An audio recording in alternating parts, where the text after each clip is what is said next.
పంచభూతాల కలయిక వల్లనే సకల చరాచర సృష్టి ఆవిర్భవించింది అంటారు. గాలి, నీరు, నిప్పు, నేల, ఆకాశం ఇవన్నీ కలిసి మానవుని దేహంలోని ప్రతి అణువుని నిర్మించాయి అంటారు. అందువల్లనే ఈ భూగోళంపై నివసించే ప్రతి ప్రాణి ఈ పంచభూతాలపైనే ఆధారపడి జీవిస్తోంది కదా.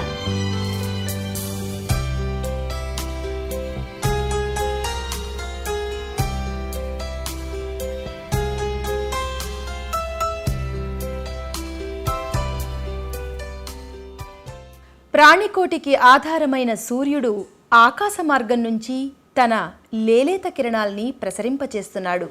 నీటికి పెన్నిది అయిన మహాసముద్రాలు భూభాగానికి నీటిని సరఫరా చేయటమే కాక ఆహార పదార్థాలకు, జలచరాలకి రాచబాట వేస్తున్నాయి. ఈ మహాసముద్రాలే ఖండాంతరాల శీతోష్ణ స్థితులపై అప్పుడప్పుడు వరదలు, సునామీల రూపంలో తమ ప్రభావాన్ని చూపిస్తున్నాయి.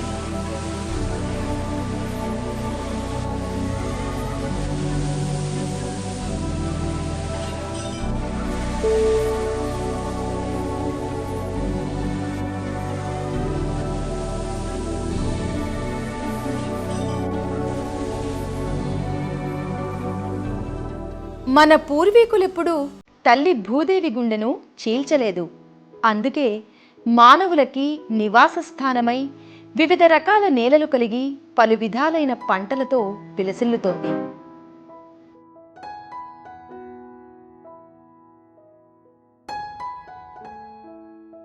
ఈ భూమి రత్నగర్భ అయిన భూగర్భం నుంచి మానవులకు ఉపయోగపడే ఎన్నో రకాల ఖనిజాలను అందిస్తోంది.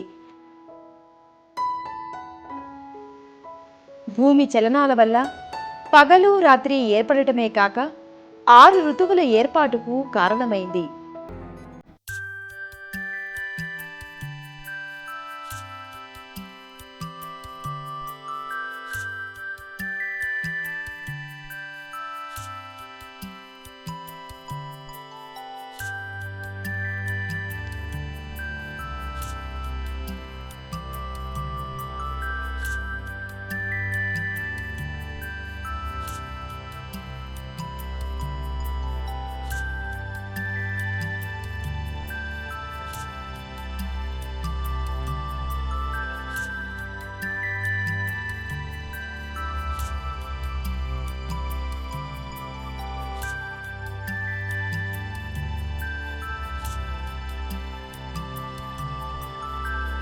మానవుల ఉచ్ఛ్వాస నిశ్వాసలకు అవసరమైన ప్రాణవాయువుని, అలాగే ఆహారానికి అవసరమైన వృక్షవర్గమే కాక మానవ జంతువర్గాలు సైతం పరిసరానుగుణమైన జీవన విధానాన్ని ఏర్పరచుకున్నాయి. పరస్పర సహకారంతో ఒకదానిపై మరొకటి ఆధారపడి సహజీవనం చేస్తున్నాయి.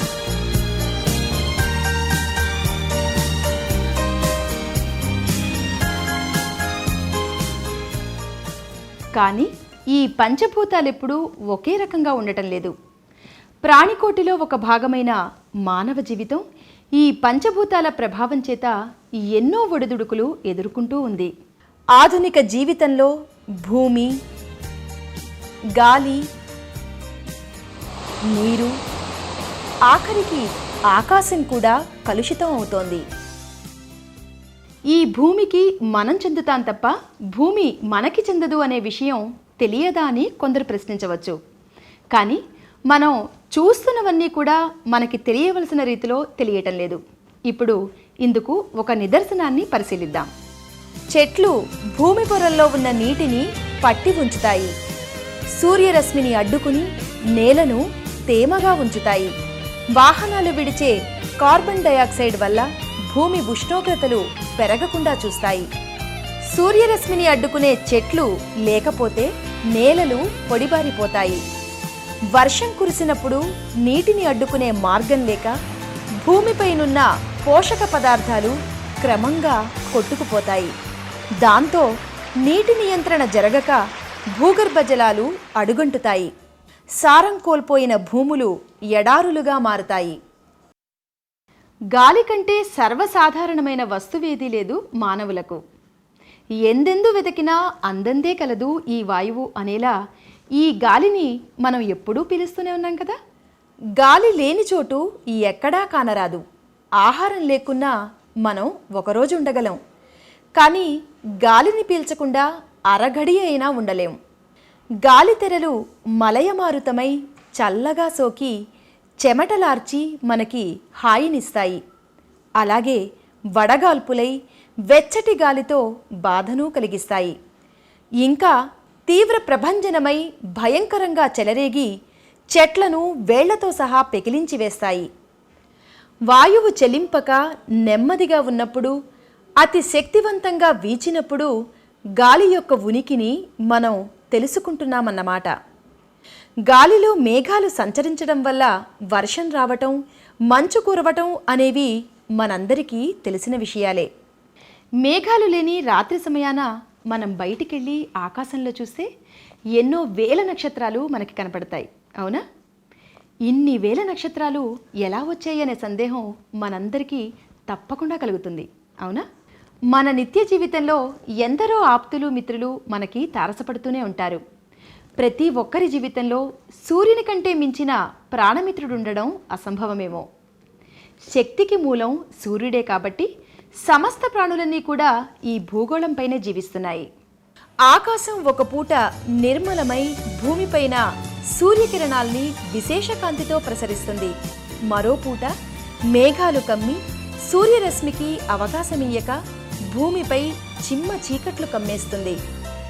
ఇంకొక పూట మాత్రం లక్షల కొద్దీ నక్షత్రాల్ని తనలో నింపుకుని భూమిపై నుండి చూసేవారికి కన్నుల పండుగ చేస్తుంది కదా.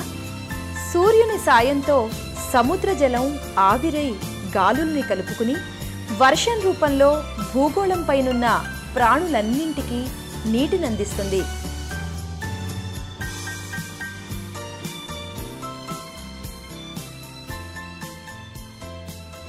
ప్రాణమిత్రుడైన సూర్యుణ్ణి, సూర్యకిరణాల చేత ప్రభావితమయ్యే పరిసరాల్ని కాపాడవలసిన బాధ్యత మనందరిది.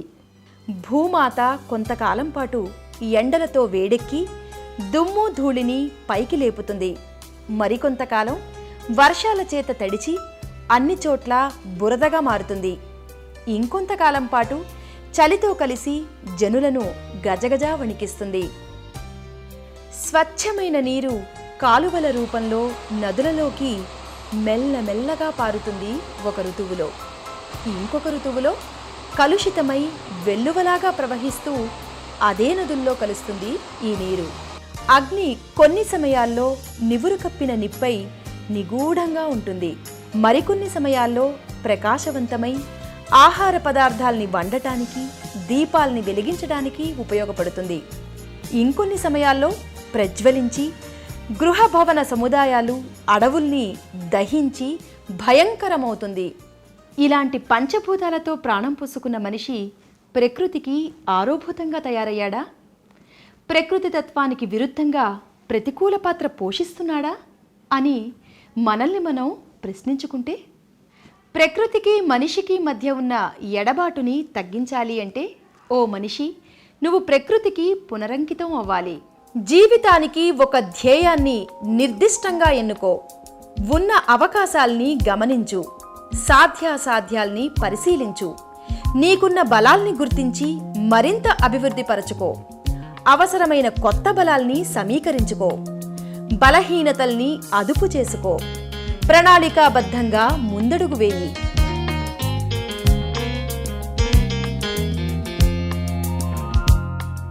ప్రకృతితో మమేకమై ప్రకృతిని ఆరాధిస్తూ ప్రకృతి ఇచ్చిన ఫలాల్ని స్వీకరించే మనమంతా కూడా ప్రపంచ అటవీ దినోత్సవం మార్చ్ 21, ప్రపంచ జల దినోత్సవం మార్చ్ 22, ప్రపంచ వాయు దినోత్సవం జూన్ 15, ప్రపంచ ధరిత్రి దినోత్సవం ఏప్రిల్ 22, ఓజోన్ పొర పరిరక్షణ దినోత్సవం సెప్టెంబర్ 16, ప్రపంచ పర్యావరణ దినోత్సవం జూన్ 5.